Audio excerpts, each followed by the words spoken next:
Hey there, Joe Polish here. I'm here with my good friend, Mr. Gary Vaynerchuk. What's up, man? What's up, brother? You know, not a lot. You got a book tour going on, and you're in Phoenix, Arizona, at my headquarters here. It's good to be here. Piranha Marketing. So you're kind of a big deal. I mean, you're on the cover Inc. magazine here, yeah?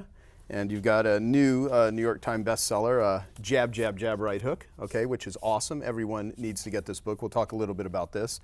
And you travel the world. So people that do not know who you are and what you do, how would you describe yourself if you were forced to in like an airplane? You know what's fun? It's funny. It's funny you said airplane. Not that you were saying it as somebody talking to you in a seat. I actually started struggling a little while ago with the passport. You know, you have to say occupation. And when I segued from just doing the wine business, and I'll get into that in a second, you know, I was like, do you remember when entrepreneur was a bad word? Do you remember 10 years ago or 15 years ago, if you said an entrepreneur, that actually meant you were like kind of a loser with an idea? Right. It's crazy, and now I'm proudly and easily can say entrepreneur, even though it's something I've always wanted to say. Yeah. You know, I'm a guy who was born in the former Soviet Union, came here when I was 3 years old, grew up in a very immigrant lifestyle. My dad became a stock boy and eventually owned a small liquor store, lived the American dream. I was very entrepreneurial, lemonade stands, baseball cards, really gifted at it. I was making $2,000 to $3,000 a weekend when I was 13 selling baseball cards, which, you know, is insane. And then when I was 14, 15, I was dragged into the liquor store, fell in love with the thought of collecting wine because it was similar to collecting sports cards when I was 16, 17, because I had a lot of heart to join my family business, but I hated selling beer and liquor at cost, which is what we did. Right. But the wine thing was interesting, jumped in. Didn't grow up techie, didn't even own a computer until I was 19, realized this internet thing was gonna matter, launched WineLibrary.com in 1996, and that became the backbone of me launching a business that grew from $33 to $60 million in sales. In 2006, my career took a weird turn. I started a show on YouTube 9 months after it launched called Wine Library TV, where I reviewed wine in front of a camera like this. I feel very cozy in this environment. That made me internet famous. I was using Facebook and Twitter to build that show. These were things that nobody thought about in 06, 07. I started talking at conventions, marketing events. That led to me writing a book called Crush It that went quite viral and started the segue of me becoming a businessman. In 2009, I started a company called VaynerMedia with my brother AJ. We're a strategy and creative shop for Fortune 500 companies. In the last 2 years, we've grown from 20 to 300 employees. So it's become a big deal. And so, you know, did a lot of angel investing, Facebook, Twitter, Tumblr, Uber. So it's been going well. So is your game now more of just an investor or a consulting company, a media company? Right now I'm like hardcore, dirty fingers, you know, dirt under my fingers. I'm a CEO of an agency. It's very non-glam. I'm playing a long game. It'll get more glam as I start showing more layers to it through the years. But right now I'm the CEO of the fastest growing social digital agency in America, which I'm proud of. Yep. But it's client services. Like for all the smart people, there's nothing too, you know, brilliant about it, right? It's grinding client service business. That said, it's going to be a foundation for things I want to do in the future, and that's why I'm doing it. Well, you know, you do a lot of things and get really deep in the stuff that, I mean, it's out there, but you take it from a completely different approach. I mean, in your book, which I read the entire thing I told you today, except for 10 pages, and I read as much as I could before you headed out to Arizona. Just the last 10 pages? I'm curious. No. Just some of the case studies that are around Tumblr, and beyond that, I read everything. I mean, Tumblr is the single most important. I'm just kidding. No, I want to show people how I do it. Like what I do is I'll write pages. Amazing. Yeah, I'll write pages down. I don't know if you can see that from the camera. And I highlight it. And when I read books, I like you're literally. Like you're mean. I put, you know, I write in the things I want to model, which things suck, which things I don't like. And the reason is, you know, when I read reviews on, you know, Amazon or whatever, there will be someone that will say, you know, this book sucks, or it could have been this, could have been that. But when I read a book like this, even if you, on a scale of 1 to 10, think it's, you know, writing ability or whatever's, you know, 10 or it sucks or whatever, you have case studies in here and you actually show people what to do and how to do it. And anyone that has a business or a cause or something to sell, it would be virtually impossible for them to not take several of these templates that you have that you've laid out with exact strategies and not turn a book like this into tens of thousands, some companies millions of dollars. What's interesting is you're such a high level thinker that I'm curious how this book translates to someone like you, because this is freaking nerdy, deep, like almost exhausting, you know, like detail oriented to the extreme. But I wanted to, after writing 2 very philosophical books in Crush It and Thank You Economy, to really make a how-to book. I mean, this is literally, again, on the way here, from the airport to here, not far. We hit some traffic, 20 minutes. Somebody tweeted, did you see this, Nate? Sorry, Nate. Somebody tweeted an actual results to a Facebook status update, and it said, your post is 95% better than your normal status updates. I've had 2 tweets showing actual screenshots of results from people already, tangible, of like driving higher engagement and awareness. And that's, listen, for everybody that's watching right now, the only thing I want, if you sell crap, I can't help you. But what I wanted to do with this book is make sure that there are emerging platforms, Facebook, Twitter, Tumblr, Pinterest, Instagram, Vine, in a world where email marketing open rates are down from 37 to 12% over the last 7 years as a whole in email marketing. I mean, I've built my business on email marketing. You've done plenty of email marketing. Yeah, exactly. Diminishing returns. AdWords and Google ads are down 15% in click-through, right? Banner ad click-through is collapsing. And so all these traditional digital media ways to communicate are diminishing, and there's some emerging ones, and I wanted to write the textbook for that.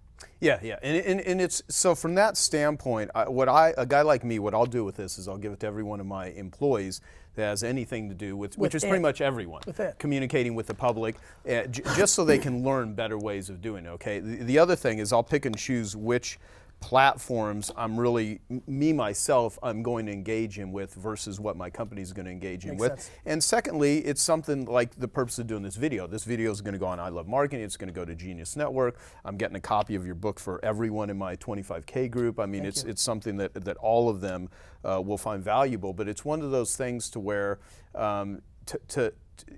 here's the way I look at it.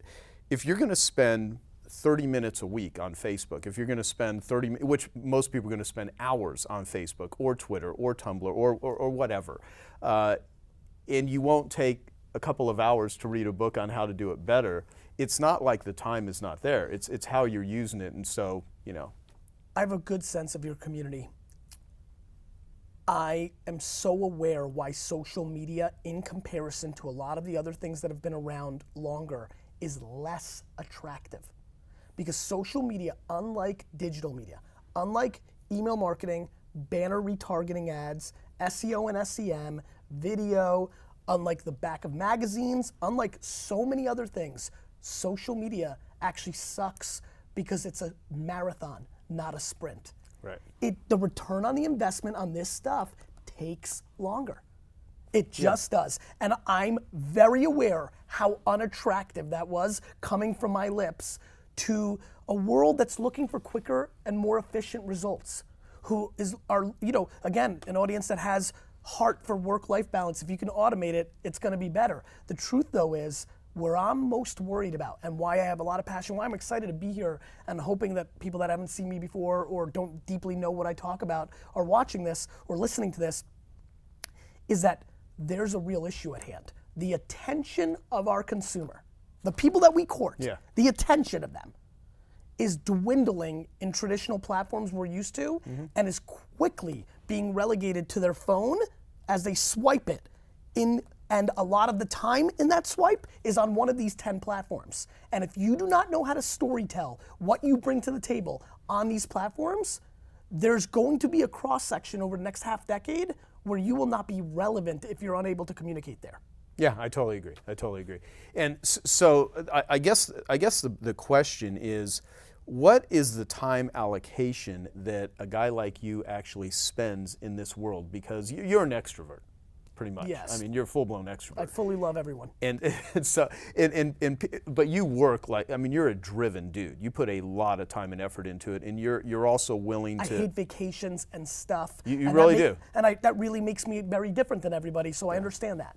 Well, most entrepreneurs. I don't want to link in bed. You don't want to link? Oh. Yeah. Okay, what he's referring to is in my office, I have a bedroom. It's incredible, by the way. I don't live here. I have a bedroom that's a 1960 Lincoln that the headlights turn on. You have more stuff in this, and by the way, I envy this in all my friends. This is not a joke or a razz. You have more cool stuff. I was like, look at this spoon and fork. You have cool stuff. I don't even know how to buy stuff. You know what I want? Rare Jets jerseys.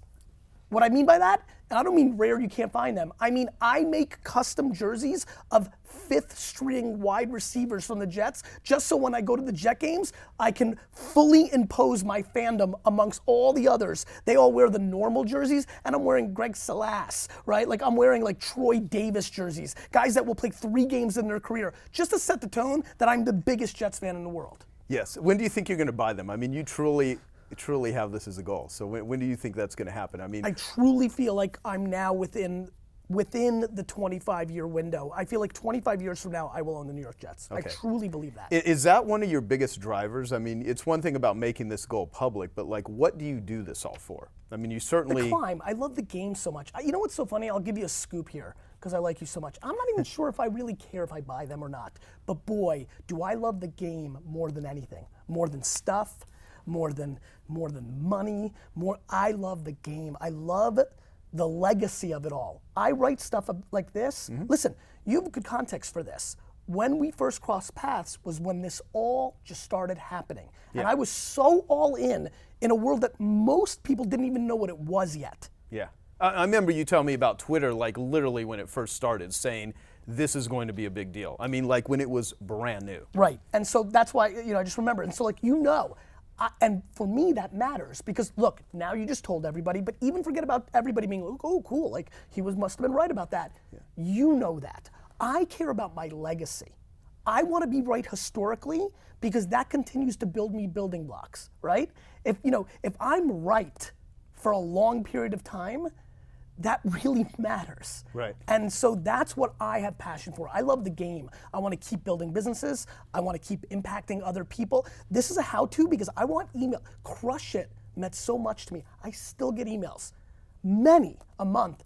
You changed my life. Do you know what that feels like for a human being? Oh yeah, no, it's awesome. It's awesome. You changed my life. Well, that's what I wanted to do with this. This is the deepest I went with it. So to answer your question, I mean, at the end of the day, for me, it's about the legacy. I want to be known as one of the great hustler entrepreneurs that wasn't full of crap, that actually did it and did it right and was able to build actual businesses.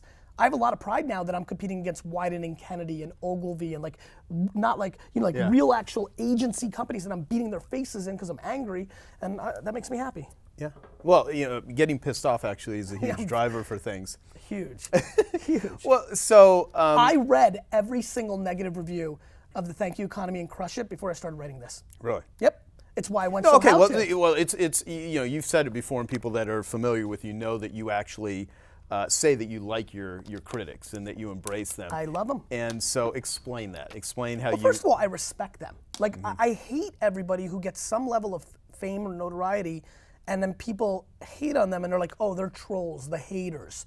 Like because you've got some victory, you'd completely dismiss criticism. Right? So to me, I listen to it and I try to say, okay, I'm not doing a good enough job storytelling for this human being. And then I look around and see if they like anybody else. And most of the time they do. There are very few people who've just decided to go all in on cynicism and that be their card. And there are some, but they're very few and far between. I also recognize that I am an extrovert, that the first time people consume me a lot of times is on stage, where I come with fire, right? I curse my face off, which turns off a lot of people. I am angry, I'm competitive, I'm like, and so there's gonna be now, 85% luckily for me love it. And I have chops and so I can pull it off. But there's 15% that don't enjoy it.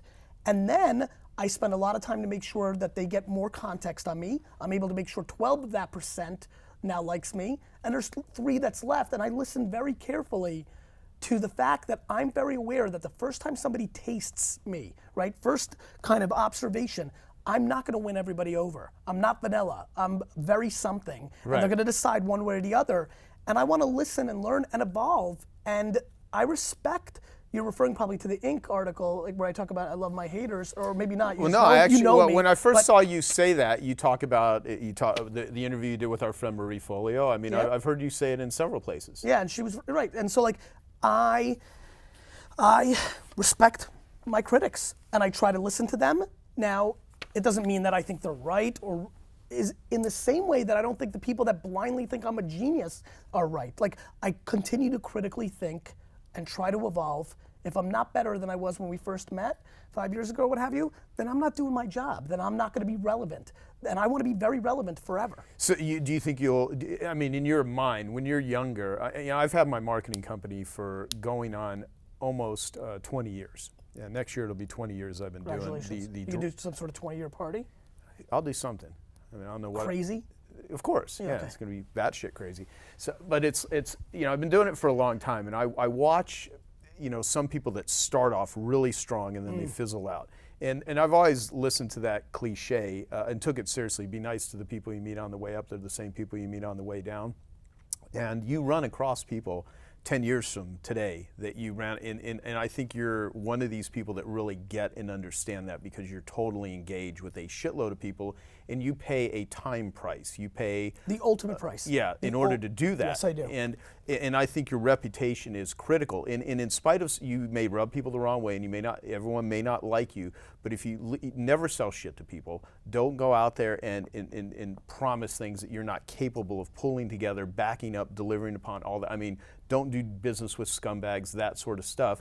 And I think, one thing about you is that you really care and engage with people, and that's why you're so bonded. I mean, people treat you like a rock star. Super, super happy and feel really good at night when I close my eyes that anybody that has any depth of knowledge of me feels good about me. That every time I get plenty of emails of people thinking about doing business with me and saying, I really dug and I'm impressed. Right. Like even the friends that always zing people, they liked you, or they said they didn't know you, or they said, wow, I hated him, but then I liked him. Again, my criticism only comes from my bravado, because I'm equally egotistical and humble. Right. And it depends on what moment I'm in at that second, right? Yeah. I truly believe I'm better than everybody in marketing. I truly do. And I truly believe that I'm still just a kid that, sucks and came from nothing. And I have them both. Right. And so it depends on one, if you edited what I just said, you could have stopped at the best in marketing, and that's what some people hear. They didn't take my comment into consideration. Yeah. And so I get it, and I respect it, and all I keep doing is trying to execute. I started VaynerMedia to remind people that one of the best reasons to listen to me is because I actually build businesses. Right. I'm now on my second, within 2 years of running it, growing it by 8 figures, and not in information, not in pure execution. A retail wine shop, an actual agency that goes for Fortune 500 clients. I think that gives me a lot of checks in the right column. Yeah, I mean, do you want a $1 billion corporation, or is it not those sort of aspirations? What I think I'm gonna pull off is building product. One day having my own water or my own bubble gum or my own shoe brand. I think my place is marrying my two things, which is marketing and being a retailer. So in a world where I'm an investor in Birchbox, and love those guys. I wish I answered my Warby Parker opportunity email. I blew that one. But direct-to-consumer product, I don't think I'm gonna build $1 billion marketing company or B2B company. I do think my play, my exit that buys me the jets will come in the B2C space, and I think it will come in the form of a product.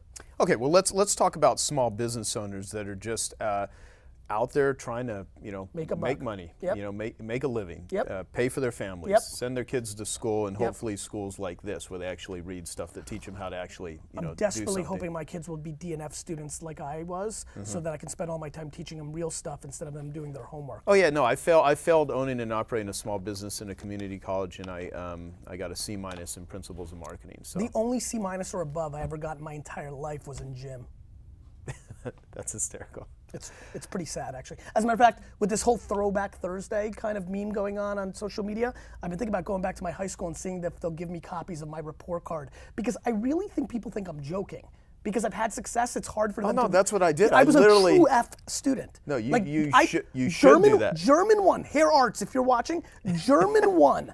German 1. I took freshman and sophomore year of my high school. I got 10 grades, because you got your 4 marking periods and your final. Right. I got 10 grades, 9 Fs and 1 D. And I had to take Spanish 1 as a junior, because if you don't pass 2 years of language in New Jersey in high school, you can't graduate. And if you're watching Senora Kennedy, you saved my ass. She called my mom senior year, 3 weeks to go. My mom never went to parent-teacher conference. She calls my mom and goes, I just want you to know I'm giving your son, a C. So I actually did get a C once. For charisma, I like him. but he can't even say hello in Spanish. That's funny. That's freaking funny. So I showed you this earlier, this before we started recording. This is my very first business card when I started a carpet and upholstery cleaning business in 1990. Yes. And and you mentioned no area codes. Yeah, it said Superior Carpet Care, serving the East Valley, specializing in carpets, upholstery, car interiors, sole extraction cleaning, and then me and a guy named Craig that You guys really kept it local, serving the East Valley. Oh yeah. You weren't even thinking global. But here's the thing. I went everywhere, and I remember when I ran my first radio ad. And this is where I began to despise image advertising, which, with the radio, it was all over the valley. So Sure. I got a couple of calls, but they would be like, 45-minute drives and things like that. And I really learned about target marketing, and I really learned about specifically identifying who you want to go to and that sort of thing. And I learned marketing never thinking I would do what I do today and that I would teach it to others or run conferences or any of that stuff. I did it because I needed to eat, I needed to survive. And this is why I love what I write about and why I like social media. Social media is the only substitute for money, but it costs you time and knowledge. Oh yeah, so if you don't have any money, you got time and energy, because those are the three things you spend: time, money, and energy. You even have a chapter in here about effort, which I think is towards the end, which is really good. So okay, well talk about that. I mean, social networks are the only place, because you've got people. What social networks really is they're the plumbing of word of mouth in our society, right? And so you literally have the ability to take a picture, put it on a social network that you only have 30 fans on, and if it's right, you can have 80 fans after it. And to me, that is very important. Listen, the reason I gravitate so much to this is my dad gave me no money in marketing to build winelibrary.com. I did ghetto stuff. I made printed flyers and handed them out at the store.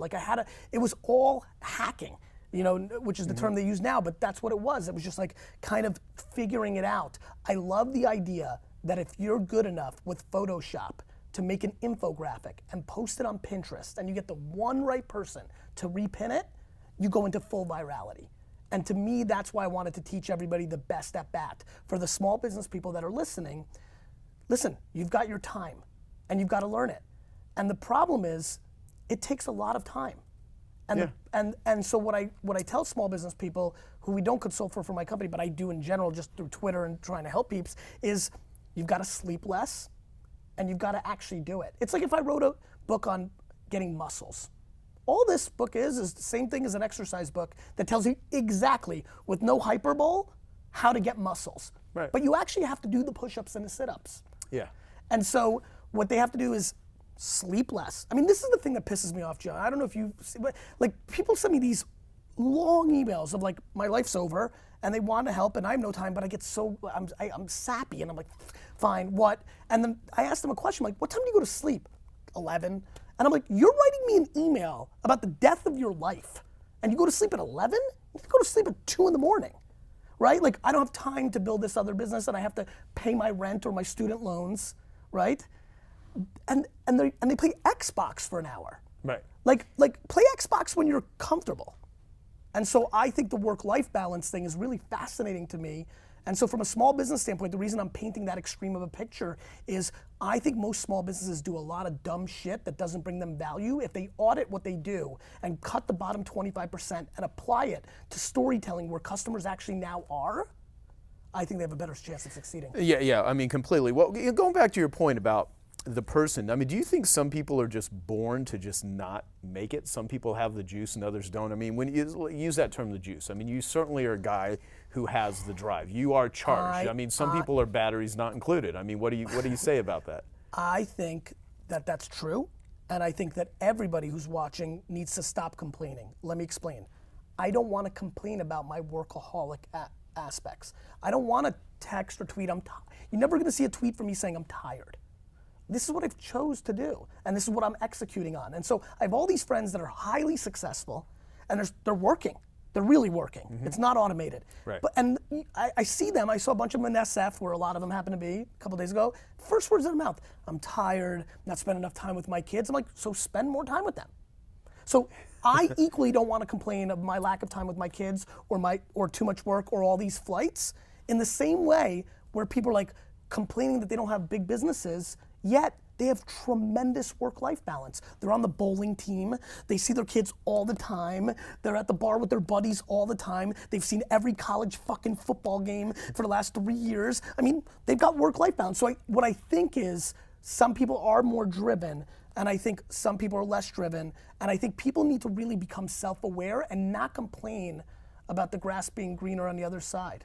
That to me is what bothers me. I don't mind, listen, I have friends I have 50 friends on the top 500 on Forbes, and I've got 50 friends that I went to high school with and college with that make less than $70,000 a year. And I'm telling you right now, straight up, mix them all together, who are the 10 happiest? 5 and 5. Yeah. Right? I totally. And so, you know, I don't judge anybody else. I just don't like complaining. Well, you know, my friend Dan Sullivan says you can you can create or you can complain, but you can't do both. You know. I just hate it. Yeah. I don't know if it's the Eastern European thing. It was like so unacceptable in my household. I don't know if I was formed that way. I mean, you know, I mean, I like to rant, and so do you. Oh, I love to rant and bust chops and like compete. I love to compete. But like people saying like, you know, like people think things are luck. Luck? Like, yes, I definitely believe there's serendipity. But like, how do you not understand that of course you're gonna get luckier if you take 800 at-bats instead of 32? Right. Like, you know, I get luckier by the less amount of time I sleep. So let me take that as an example of, I think, a behavioral change, because you know we can talk about tricks and techniques and methods, and I don't mean tricks like you're tricking people, but just simple strategies that work, which are in your book. I mean, you got like a blueprint that's a recipe. We're having book. a very philosophical conversation, and you're absolutely right. What I'm like really worried about right now is I think social media is confusing people. Do you know why I compared it to boxing? Boxing, to most people that are watching, listening right now, is two dudes going into the ring and trying to punch each other in the face. Mm-hmm. Do you know why most boxing matches don't end in a knockout? Because boxing is known as a sweet science. Because people that actually learn how to fight and throw mixed martial arts into it, they actually know the subtle moves in a body to actually stop you from getting knocked the fuck out. Which is what doesn't happen. Do you know why there's so many knockouts in fights outside of bars? Because we don't know how to defend ourselves or counter or move. Floyd Mayweather's gonna make $500 million on moving his shoulder. Like a little subtle move. Same thing with social media. I truly believe the far majority of people that are listening and watching right now think of social media as like, you know, yeah, but like, does it really work? What's the ROI? It's new, just the kids. Can you really sell shit on it? And I know it as a science, and that's what I tried to articulate. I know and think about what time I'm gonna post something. I mean, let's get to that basic of a level. Yeah. That when all these East Coast people, and there's a lot of East Coast bias in social networking, there's a lot more content produced on the East Coast than the West Coast, that all these East Coast people, when they're trying to sell something and post something at 9 o'clock in the morning because they're fresh and ready to go, if your audience also lives in San Francisco, which they do, it's 6 in the morning, you missed them. Like you couldn't have waited till 11:30? Yeah. And so like, you know, or if you're targeting females, posting something on Pinterest at 9:20 in the morning for stay-at-home mom culture works. And so you're trying to get to young dudes and you're trying to sell video games, post at 2 in the morning and 11. And so just the time and when you post is a science in itself that most people just disregard because they're treating social networks like email services. They're just blasting. Well, and I mean, I think until you actually get in and play the game, if you read about it and hear about it, that's one thing. So like, if you were to take negative comments on, say, your book or anyone's book that's like a how-to strategy book that actually works, what you'll rarely see from any of the critics is like, I read your book and I tried that and it didn't work. What you hear is people that bitch about, they never even try anything. They have vested emotional or romantic beliefs in the thing that you're countering against. Yeah, exactly. I mean, I have TV people coming up to me all the time, people that make their money by selling TV ads saying, this doesn't work. I'm like, of course you don't think that. You're just the radio guy from the 1950s. Yeah. Let me ask you a question, if you don't mind. Ask me whatever you want. What part was the most valuable aha from a tactic or a specific, like what was 1 or 2 things that you were like, oh, I'm cool, I now know that? It can be philosophical too, I'm just curious for myself. Well, one thing you said towards the end where you said marketing is hard. You know, because it is. It's gotten harder. Totally. Because there's fragmentation of attention. And the reason why image advertising or say brand building for the sake of putting a logo and things out there, I mean, you speak about brand in a much different way, which we can talk about, is the reason most people don't do good marketing is they're not willing to, one, learn what to do, apply the time to do it, and it's a hell of a lot easier to throw ego-based, picture myself, my logo, than it is to really think about the psychology and the mindset of someone that you're trying to sell to. And so here, when you talk about context, and all the different platforms have their native language, which you talk about, that's really critical, because it gets into, I think marketing is applied psychology. It's what you say and who you say it to, when you say it, how you say it. It's all of those things applied. It's not, just a logo. There's so much more to it. So I like that part. I like the part on effort. I like the boxing analogy. I, for years, have I've said this numerous times, that marketing is like boxing. Rarely are you going to hit them with a Mike Tyson punch. I never use the exact word jabs, but I said, what you do is you wear people down. Selling is seduction.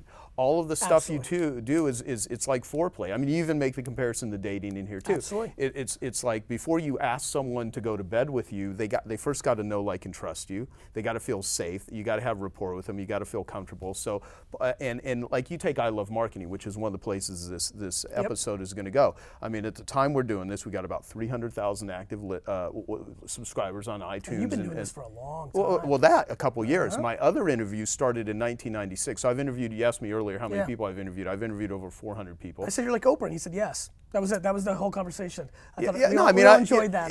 And every every type of person you could imagine, from the top doctor on sex addiction to Sandra Day O'Connor, I interviewed here a couple weeks ago. Damon John from Shark Tank, we did a video interview here a couple weeks ago. I mean, all kinds of people, mostly entrepreneurs.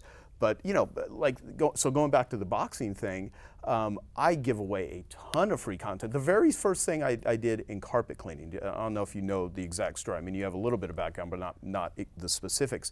Is when I learned that, and it's the things that people don't know that they don't know that will help them make a buying decision. And when it comes to hiring a carpet cleaner, if the only choice you have is price, you're going to always go for the lowest price. So I had to give people a reason to do business with me other than price. So one of the first things that I created, before the internet, before websites, before email, any of this existed. Glam shots? Exactly, glam shots. Yes. No. By the way, one on better looks. By the way, what do you think of my Hello Kitty wallet? Before we went on, I was like, this is a legit wallet. It is. I'm going to take a detour and explain this wallet, then I'll come back to consumer guides. Remind me if I forget. So Dean Jackson, who me and Dean have interviewed you for I Love Marketing for your last book, and Frank Kern, who's kind of a goofball, had given Dean a wallet from the Pulp Fiction wallet that said "Bad Motherfucker." You remember that wallet? Yep. And so Dean carried that wallet around, and basically, I asked him at our last I Love Marketing conference. I said, "Dean, pull out your wallet." He pulled out a Hello Kitty wallet, because Dean actually gave me this. And I go, "Why is a grown man, carrying a Hello Kitty wallet?" And he explained the story of how he had the Bad Motherfucker wallet, but he was censoring himself because we were in front of 450 people, and he felt like, Dean's a really nice guy. He doesn't roll the way I do on stage. Or me either. And so basically, he said that wallet said it. He's like, "This wallet demonstrates it." That's awesome. And I said, "That's fantastic." That's cool. All right, back to you gave away some what for free. So I started educating people on how to choose a carpet cleaner. So I had a consumer awareness guide to carpet cleaning. Read this guide and you'll discover 7 questions to ask a carpet cleaner before inviting them in your home. You did content marketing.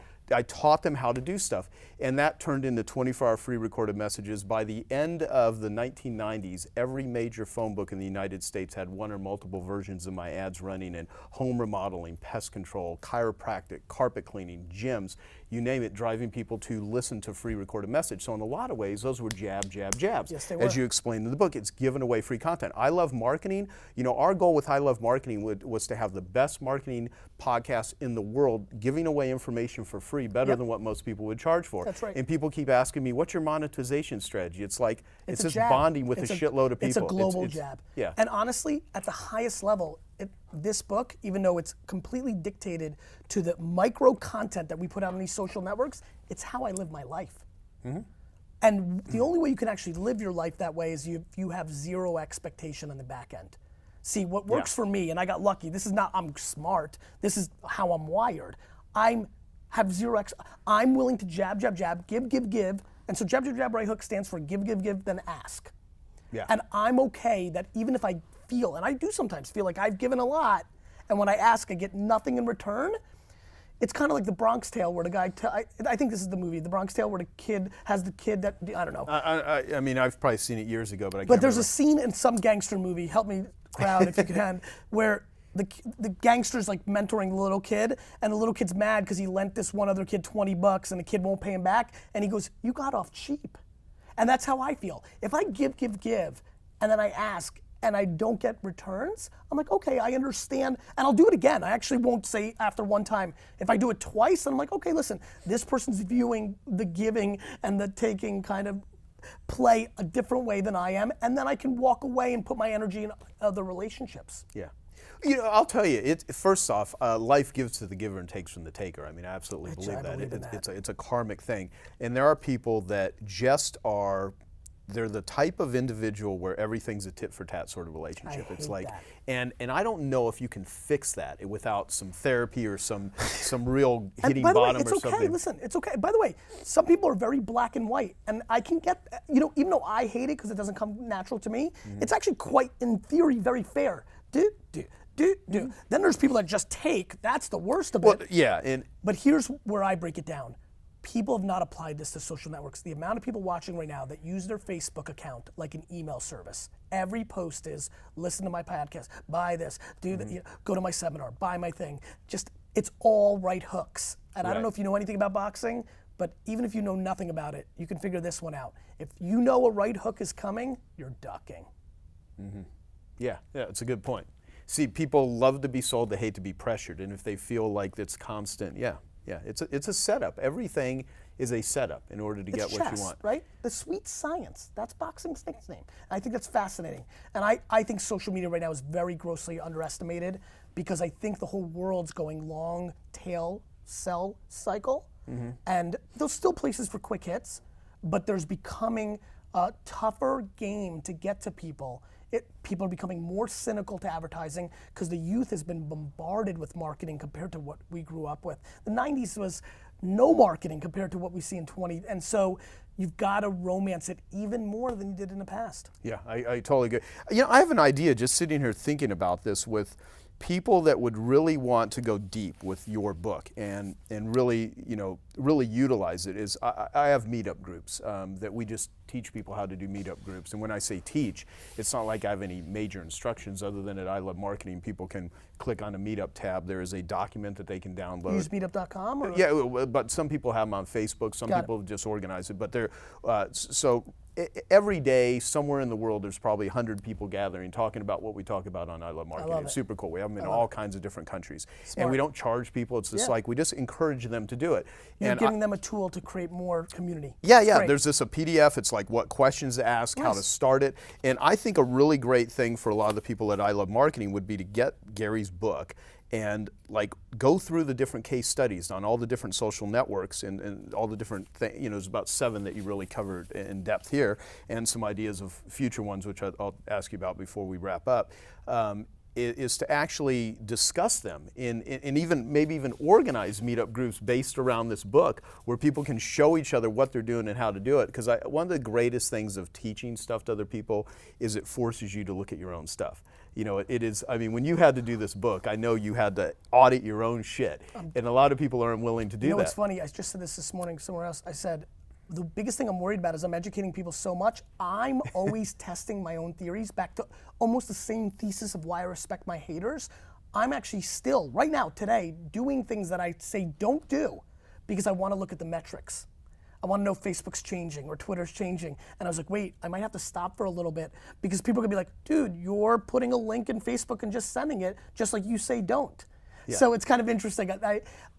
What I mean by that and why I'm saying that is absolutely. And not only am I also auditing my shit at all times prior to this, I'm doing it post this, always in real time. It's the #1 thing I care about.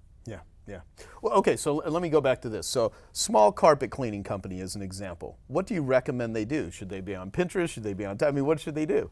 That's a great question. I think first and foremost, the #1 platform for a small carpet cleaning company is to be on Facebook. Because the target audience that I'm assuming is looking for carpet cleaners, you can definitely reach on Facebook. You can get hyper local. You can do your status updates just in Tucson, Arizona. And you're gonna get 84 people but that's okay because it's back to targeting, and getting 3 people converting in your local area is better than somebody in Michigan if you're not a global company, right?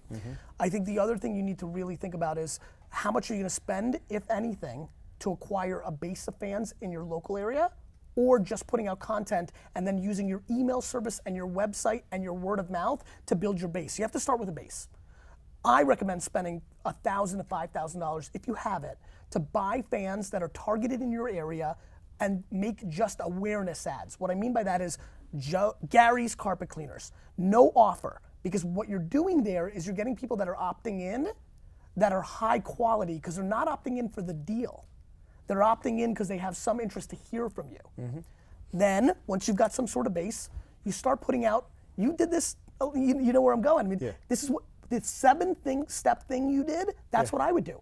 It's what I did with Wine Library TV. We're like 2 kids from the same pod. I put out a wine show every day to educate people. No, I mean, we both came from the world of education-based marketing. It's what it is. And we teach people how to make decisions.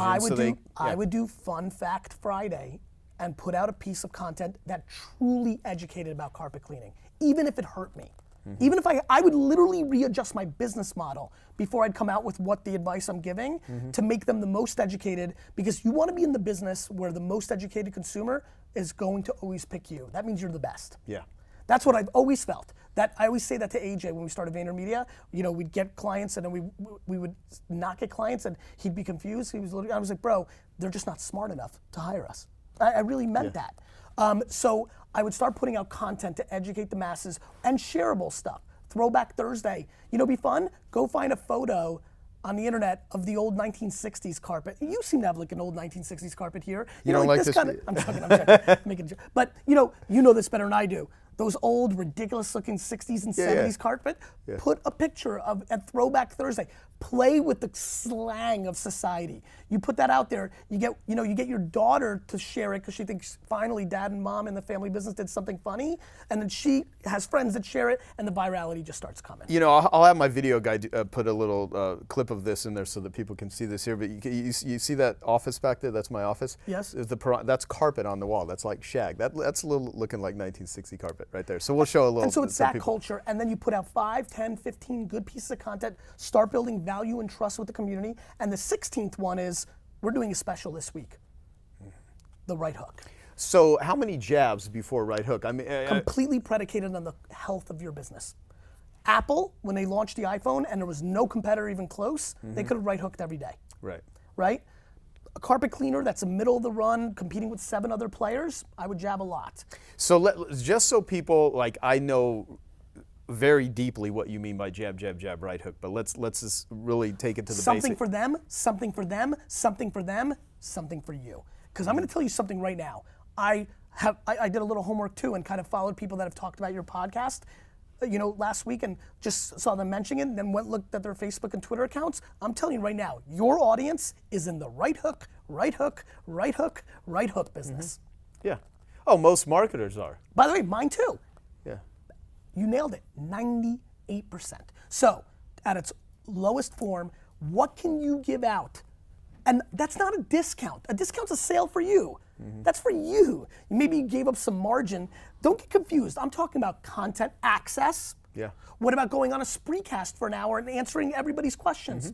And just, that's it. With no ask. You know what's so funny about that too? Like it's, you know, I've had someone that's running. We're still the largest training organization in the world to professional carpet and upholstery cleaners. We have over 7,000 companies all over the world that have become members, and I have a guy that runs it for me who is a client that's, you know, he became a client 17 years ago. He's one of my very first clients, and we're doing a teleconference next week. You know, because I have not been very active. I'm very active in terms of, you know, we send out podcasts weekly, we send out recordings. But you mean deeper in the way that you're about to do. With me, yeah. and, you know, because I used to do programs in person with me, and I literally stopped doing that. And so I just said, you know, let's just do a, you know, hello, I love you sort of call. Let's just get everyone to reconvene. And I had a couple of people in my company who are like, well, we're not quite ready to, you know, sell that. I go, it doesn't matter. We're not going to try to sell anything. We're just going to get everyone on the phone and just give them some best practices. I'm going to get a couple of my clients. Now, let me help people that might be crippled by the notion of like, geez, what do I say? What's going on in the music world right now is DJs are bigger than actual artists. Right. DJing content is very important. If you just consume a lot of content and you put links and retweet, you become a curator. That's also valuable. So maybe if you're a small carpet person, you've got 89 people on your Facebook page, but you put a link to interior design or lawn. I mean, this is a homeowner. Right. See where I'm going? Step out of your zone. If you put a link to like 7 steps how to like, mow your lawn better, that's still your target demo. Yeah. They're a homeowner. And so it's that kind of, how do you bring value? Can you curate content? Can you create it? I did entertainment and information because I happen to be funny when I talked about wine. And people were looking for that different voice. How often were you just kind of liquored up when you were doing this? 0. I've been drunk like 4 times in my life. I'm too in control of my actions and my legacy. Never. I mean, I'm just liquored up globally. Wow.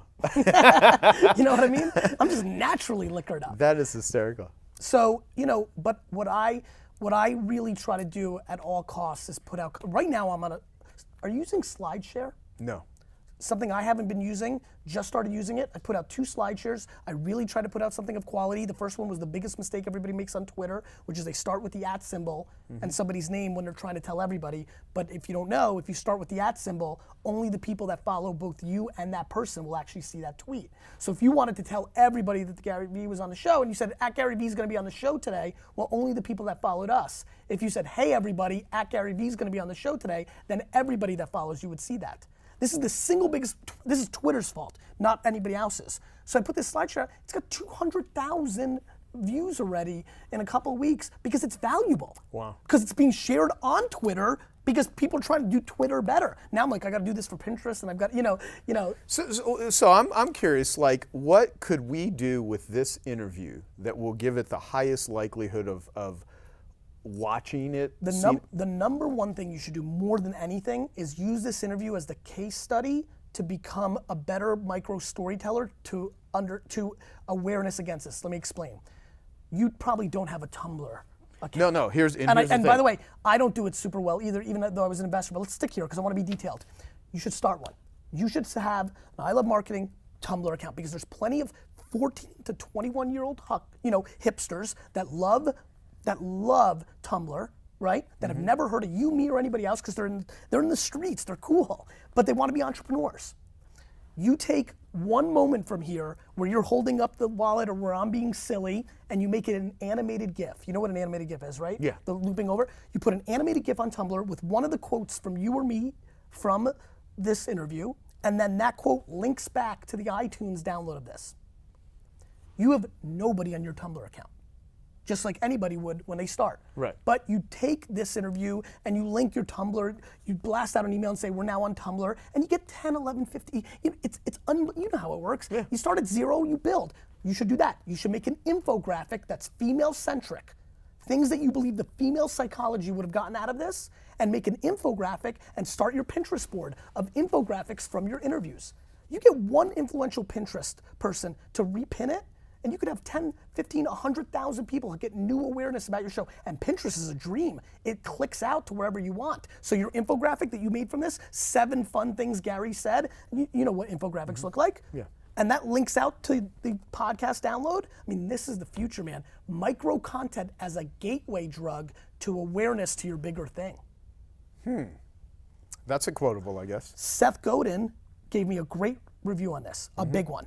He's a beast. So what did I do? I made a quote card, his picture. I didn't tweet or Facebook like I would have 3 years ago saying, thanks, Seth, and a link to the review. No, what I did was I made what I call a BSU, a branded status update for Facebook, where it's a picture with his face, him kind of looking up, his classic shot, with a quote coming out of his mouth of the review, right? And I posted that on Facebook, and then I targeted it to people that are fans of Seth Godin on Facebook.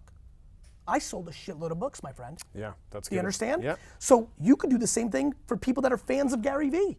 And all of a sudden, the 143,000 people that are fans of me on Facebook, which is the number, 17,000 of them would become aware of this for the first time.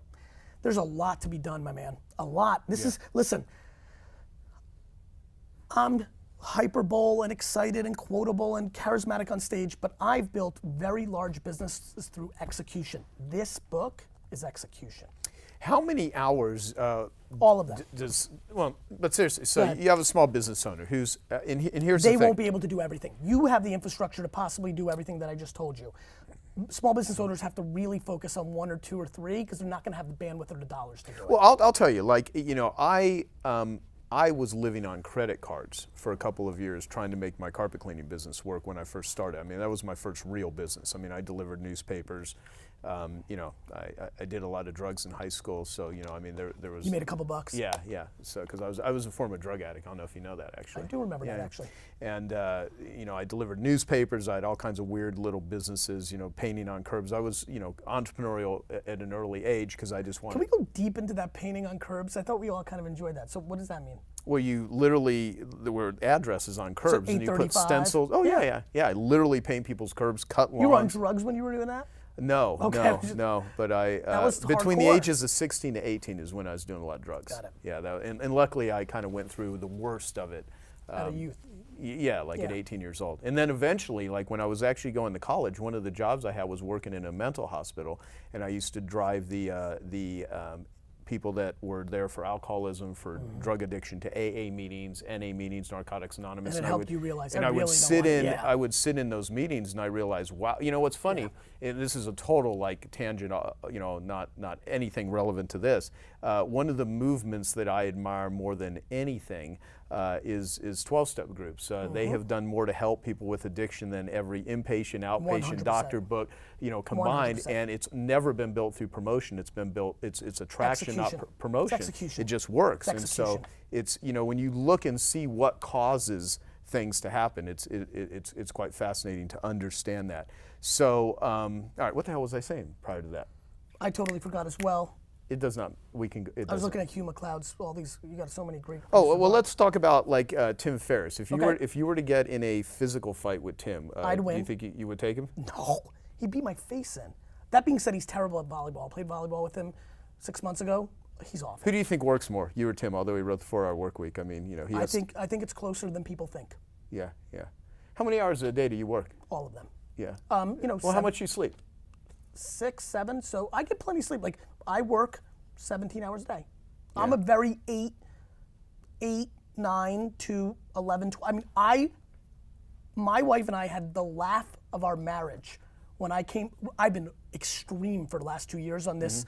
Lots of hours during the week, more time with the kids on the weekends.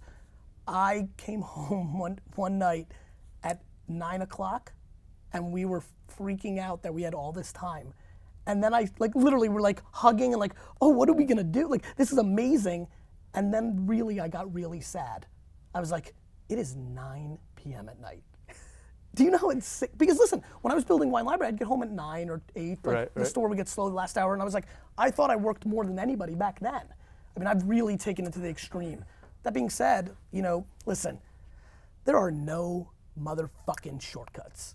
Can we just put that to bed once and for all? I mean, like, now, what Tim's incredible at, and I envy tremendously, is he takes a lot of time and effort. Much like I've taken a lot of time and effort to figure out proper storytelling, he does find efficiencies and scales that I'm very naturally not good at and could use a lot of work on that. I just am a big believer on tripling down on your strengths and not worrying about your weaknesses. I haven't, but I envy and marvel at his ability to really respect scale and triggers and execution. We had somebody intern with us this summer who has that passion, and there's value in that. And there's definitely things that I wish I could do that way. Yeah, well, so one of the things that I learned when it came to selling success knowledge or methodologies, strategies, and processes that I know work and that they would work for other people is not do they work or do they not, but does the person believe they can work? So one of the one-on-one marketing. Well, no, but here's what I'm saying though. So like a lot of people I could see as not saying, well, shit, I'm not going to operate like Gary. I'm an introvert. I can't function like that. I'm just not going to put that time in. So they throw everything away. And I like treating knowledge, books, anything, how to, like a 12-step group. Take what you like and leave the rest. I mean, Yeah, I like the way you did that. You said emulate and trash, get rid of. That's good. Well, yeah, I mean, because like It wasn't nice to see trash, garbage, get rid of in your book. No, I was saying bad in terms of a lot of the case studies that you wrote in here, because you show ones that you felt were successful and why, and ones that sucked. Like the La Costa. I just wrote bad next to that because it was like interrupting its own conversation, that sort of thing. A piece of Although this is a great setup for you to have all these companies buy your book, though, because every single one of them is going to hear this, and of course you're smart enough to know that. So this was actually a huge challenge for me. I couldn't put any of our companies in it or their competitors because I didn't want anybody to think that I was pandering to that, which made it really tough. So yeah, I mean, listen, new business is the easiest thing Vayner's got, so I'm not worried about that. I'm worried about my legacy. I want to be right about the future of storytelling in the platforms that are going to matter for the next decade, and that's why I wrote it. Yeah. So what I was saying about like the people out there that saying, well, I'm not going to do this. Right. It's so an they'll all or discount, nothing game. Right. You've been smart to take pieces. Listen. You know what's? It's funny you said that. I think as I'm maturing, I think this is a new phenomenon for me. I've started getting a little bit better at siphoning a little. Listen, that's probably a backbone of your success. You've been able to take pieces from. When I hear like athletes, like I don't remember who, but he retired and he said, I just took a little, and I was like, damn, I'm just so all in on me. It's why I don't read, right? We talked about that. Like I'm so insular to like my energy ball and like my community and watching people's behavior. That's my work. Yeah. But boy, do I envy the people that are able to take a little slice. There's somebody who is really crushing it, really killing it, and said something really interesting to me, which was he literally became extremely fascinated in both me and Tim, and he said he literally went right down the goddamn middle. That Tim, not good at this, I was awesome at this, vice versa, and he just took both, and he fucking, I was like, motherfucker. Well, yeah, I mean, see, the beauty of what exists today is there's an enormous amount of models and case studies and how-to stuff. One of my favorite quotes is from the Book of Survival, Anthony Greenback, where it's like, to get through an impossible situation, you don't need the muscles of a Hercules, the mind of an Einstein, the reflexes of a Grand Prix driver. You simply need to know what to do. And if a business owner or anything, you want to get in better shape, you want to have a better business, you want to make, you just simply need to, it's all there. It's execution. It's just a matter of, yeah, it is. I say, because I do a lot of angel investing, and people come in and they're like, I've got the idea. And like, this is the first time they're meeting me, they're courting my money and my network and the leverage of using me as an investor. And within 2 seconds, I mean, I set the tone. I'm like, ideas are shit. And that hurts feelings quickly, because listen, they flew from somewhere, and they're like, here, this is their moment. I'm very flattered. I know it, because I used to do the same thing and would still do the same thing. They thought about it, and in the first 2 seconds, I'm like, I don't care about the idea. Tell me how you're gonna execute it. I actually think every idea is equally good and equally bad. So so you make all your decisions on the determining the jockey person's. is yes, I've done much better betting on the jockey than betting on the horse. That's great. That's good advice. So, what do you think? Can I say one other thing? Yeah, Just yeah. for people that are interested in angel investing and with the Jobs Act and Angel List, I think a lot of other people listening are going to start throwing some money around over the next decade. The other good thing about betting on the jockey, sometimes the jockey doesn't win, but if the jockey's great and you could watch how they navigated, because maybe the horse was a dud, sometimes they win on the next one. I mean, you look at people who didn't win on Odeo and bailed on Ev, and the next thing was Twitter. Right. You know? Yeah.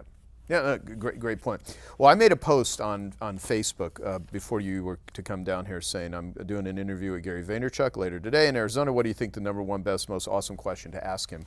Of course, because I wanted to engage the people, and I'm going to send all of them a copy of this interview once. I'm going to post it, and they're going to love it. So Bonnie, she said, I would ask him about his I can never come out that word. Well, it's like bragging. It's basically my bravado. right, yeah, and natural bravado. So. Have you always been like this, or is this a shtick that you had to develop? No, my mom is at fault. My mom, it used to be so much worse. I'm about to tell you a story that's so true and so insane. When I was 16 years old, I used to walk down the halls of my high school and truly think I was the single best looking person on earth. My mom brainwashed me and built so much self-esteem in my body that it's never been able to I mean, as much as I try to like become older and learn, and some of it seeps out, there was so much there that, now listen, I know, and I'm very proud of it, especially because I know my intent is good. let me say something that paints a picture of how I think I roll. I think there's 2 ways to build the biggest building in town. 1 is to build the biggest building in town. 2 is to tear down all the other buildings around you. I'm very proud that I'm 1. I have plenty bravado and I have all this, but I root for everybody else equally.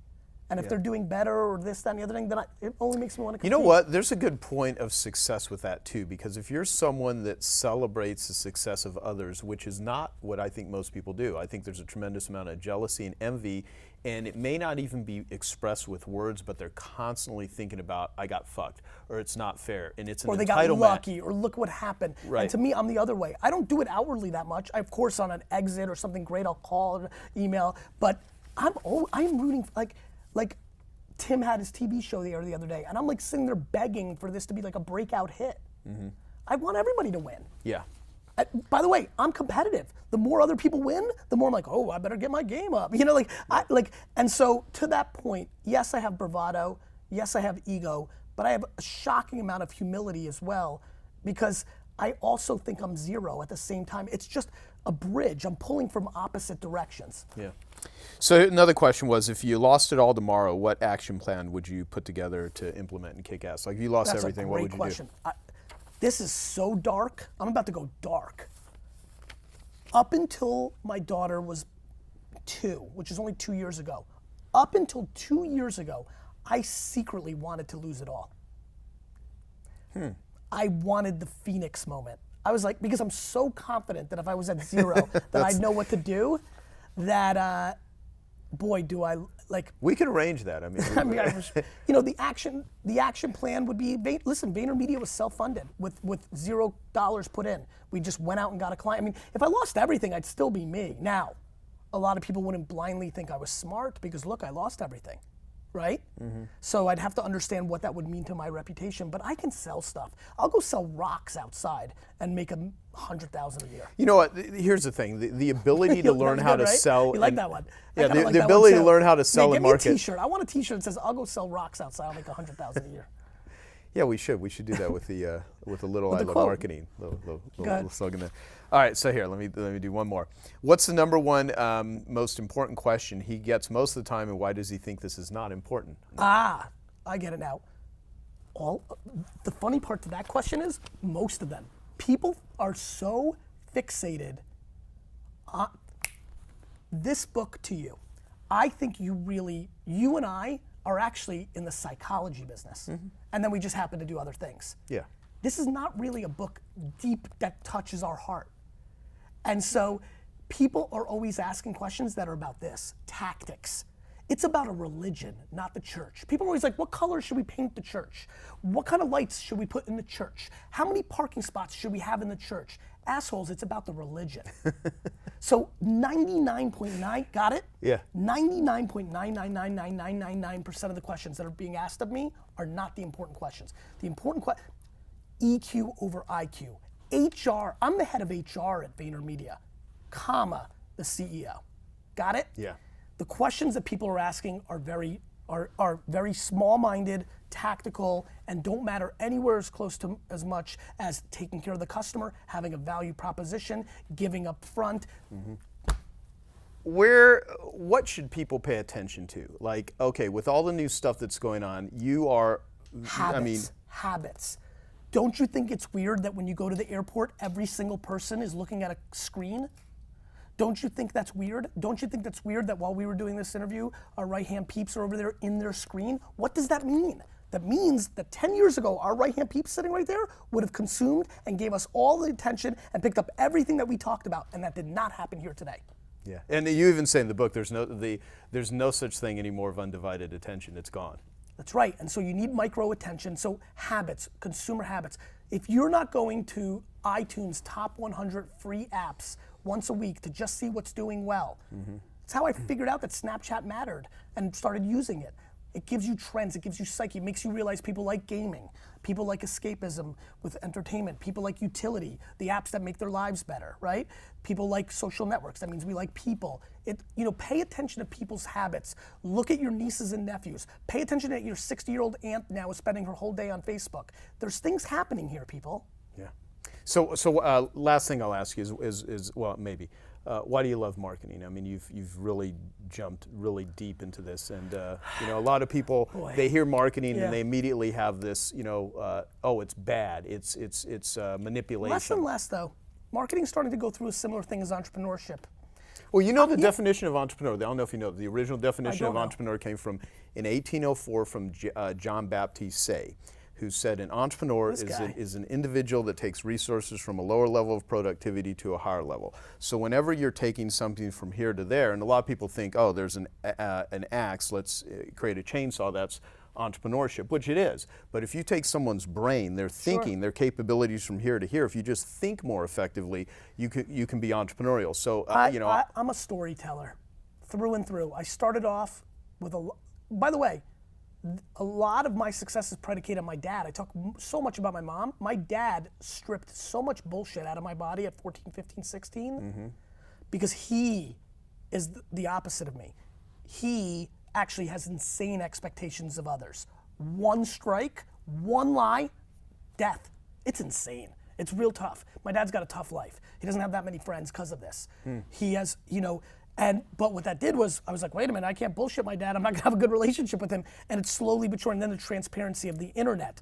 But I'm a storyteller. I love the story. Yeah. Right? I love the story. And so that's what marketing to me is storytelling. And you know what? But by the way, I want to say something that's very important to me. Storytelling, I think the best salespeople are people that sell something they believe.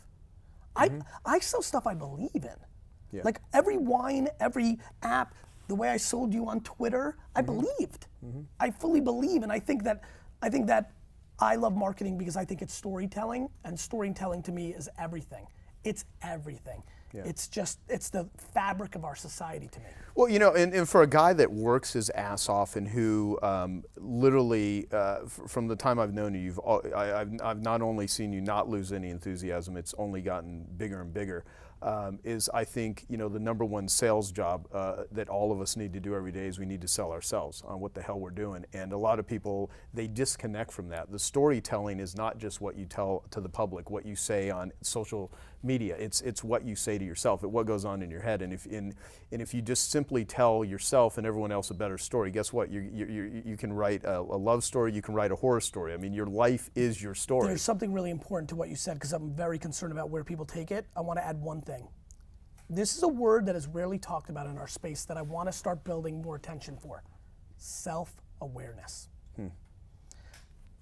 If I could give anybody who's watching / listening to this one thing, one potion inject, not hustle, not smart, self-awareness. If you have self-awareness, then you've got a starting point to success. Yeah. Because then you're not going to bullshit yourself. You're going to storytell yourself, you're going to motivate yourself, but you're not going to bullshit yourself. And the amount of bullshitting to oneself going on in the world right now is pretty scary. Oh yeah, it's incredible. So what's that quote? You know, an unexamined life is not worth living. An unlived life is not worth examining. Yeah. So it's that thing. So thank you so much, man. Thank you, brother. Always great. And I would, website, real quickly. You have a website for the book. There's VaynerMedia. Throw out your websites for people that want more Gary. You know what? I want to just engage with people. And so that would be Gary VEE, Gary V on Twitter. Please hit me up. Or Facebook.com/Gary. That's a little bit of humble brag. Very few people in the world have a 4-letter domain. That's pretty good. Not bad. Yeah, so get his book. It's Jab, Jab, Jab, Right Hook. How to tell your story in a noisy social world. I think you'll find it very useful, and get it to everyone that you work with that has anything to do with communication in your company, in your organization, in your nonprofit, or whatever it is you do. And let us know your comments at ilovemarketing.com, what you thought about this, and share it with anyone you think would be find it useful and helpful. So awesome, Thanks, dude. brother. Happy holidays. Yep, you too. Thank you. Take care, everyone.